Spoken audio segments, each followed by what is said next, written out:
যে পানি ডিমকে শক্ত করে সেই একই পানি আবার আলুকে নরম করে। সুতরাং আপনার রব জানেন কখন কোন পরিস্থিতিতে কার কী প্রয়োজন। ভরসা রাখুন তার উপর, সঠিক সময়ে তিনি আপনার প্রয়োজন পূরণ করে দেবেন ইনশাআল্লাহ। আসসালামু আলাইকুম। লাইফ ক্যাপচারে আপনাদের সবাইকে স্বাগতম। কেমন আছেন আপনারা সবাই? আমরা সবাই আলহামদুলিল্লাহ ভালো আছি। চলে এলাম নতুন আরেকটি ব্লগ নিয়ে আপনাদের সাথে গল্প করতে। আশা করছি শেষ পর্যন্ত সবাই সাথেই থাকবেন। আর এটা হচ্ছে ঈদের দিনের ভিডিও। ঈদের পর থেকে এত পরিমাণ ব্যস্ত ছিলাম যে ভিডিও আর এডিটিং করার সময় পাইনি। আর বাসায় প্রচুর পরিমাণ মেহমান ছিল। যেহেতু এখনও গ্রামের বাড়িতে আছি, ঈদের মধ্যে গ্রামের বাড়িতে বিয়ের অনুষ্ঠান বেশি থাকে। আমাদের বাড়িতে এবং আশেপাশের বাড়ি মিলিয়ে প্রায় 3-4 জায়গায় বিয়ের অনুষ্ঠান চলছে।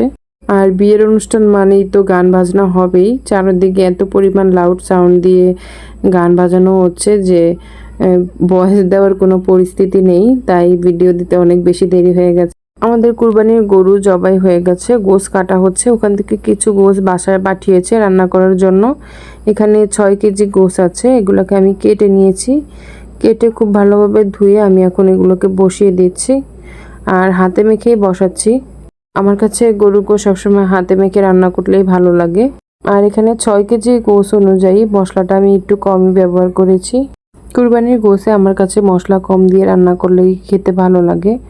এটাতে আল্লাহর একটা নেয়ামত থাকে, যেভাবে রান্না করি ওইভাবেই খেতে সুস্বাদু হয়।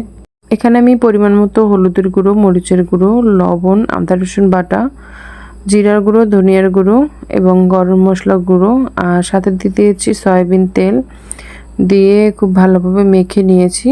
মেখে হাতে ধুয়ে খুব অল্প পরিমাণ পানি দিয়ে দিচ্ছি। ওইটুকু পানি দিয়ে আমি পুরো রান্নাটা কমপ্লিট করে নেব। আর গ্রামের বাড়িতে ঈদের দিন সবাই চালের রুটি খায় গরু গোশ দিয়ে, তাই এখানে চালের রুটিও বানানো হয়েছে। আমরা এতটা বেশি খাই না, 1-2টার বেশি আমাদের খাওয়া হয় না, কিন্তু গ্রামের বাড়িতে সবাই খায়, তাই এখানে অনেক পরিমাণে রুটি বানানো হয়েছে। আমার কাছে রুটি বানানোটা খুবই বিরক্তকর, তাই রুটি খাবো তো ভালো কথা, বানানোর কথা শুনলে আমার মাথা ঘুরায়। আর এই যে আমাদের ঘরের পাশেই গরু কাটা হচ্ছে। আমরা কুরবানির গরু কাটার জন্য কখনো কষাই নেই না। আমার শ্বশুর, হাজব্যান্ড এবং আমার দেওর এরা সবাই মিলেই এই কাজটা করে আর ওনারা খুব এনজয় করে আনন্দের সাথে এই কাজটা কমপ্লিট করে। আমার ভিডিওটা যারা এতক্ষণ যাবত দেখছেন কিন্তু একটা লাইক দেননি, তারা চাইলে আমার ভিডিওটিতে একটি লাইক দিয়ে দিতে পারেন। আর আমার ভিডিওর কোনো অংশ যদি আপনাদের কাছে একটু হলেও ভালো লেগে থাকে তবে চাইলে আমার চ্যানেলটি সাবস্ক্রাইব করে আমার সাথেই থেকে যেতে পারেন। আর আমার ভিডিওর ভালো বা মন্দের দিকগুলো আমাকে কমেন্টস করে জানাতে পারেন। ঈদের দিনটা আমাদের আলহামদুলিল্লাহ খুব ভালোভাবেই কেটেছে। আর এটা হচ্ছে ঈদের দ্বিতীয় দিনের ভিডিও। বাচ্চারা কেউ বাসায় থাকতে চাচ্ছিল না, তাই ওদেরকে নিয়ে একটু বেরিয়েছি। আর গাড়িতে ওঠা মানেই আমার মেয়ের ঘুম। সে রিক্সায় উঠুক আর অন্য গাড়িতে উঠুক, গাড়িতে উঠলে তার ঘুমাতেই হবে। এখানেও সে তাই করছে। আর ঘুমের মানুষ কোলে রাখা অনেক কষ্টকর। আর আজকে আমরা এসেছি দুবাইতে। দুবাই মানে মজা করলাম, এটা হচ্ছে গরিবের দুবাই। ভোলাতে এই জায়গাটার নাম দিয়েছে গরিবের দুবাই। আর এই যে এখানে ডাব বিক্রি করছিল, আমার মেয়েটার ডাব খুব পছন্দ, ওর ডাব দেখলেই খেতে হবে, তাই সবাই মিলে ডাব খেয়ে নিয়েছি।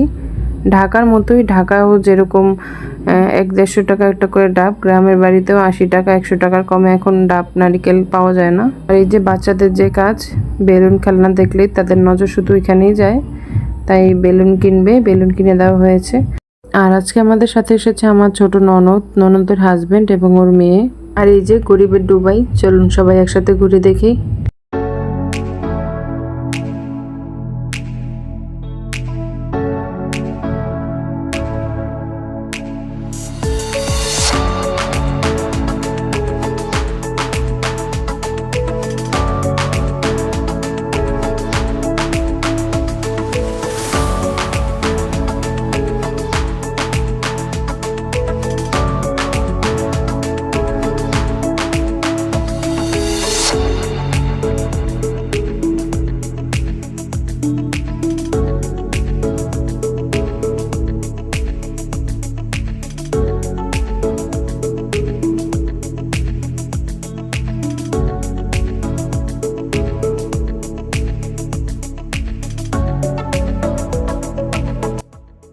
আর জানি না আজকের ভিডিওটা কার কাছে কেমন লেগেছে। আমাদের সেদিন ঘুরতে খুব ভালোই লেগেছিল, কারণ আমরা যারা ঢাকাতে থাকি 4 দেওয়ালের মধ্যে বন্দি।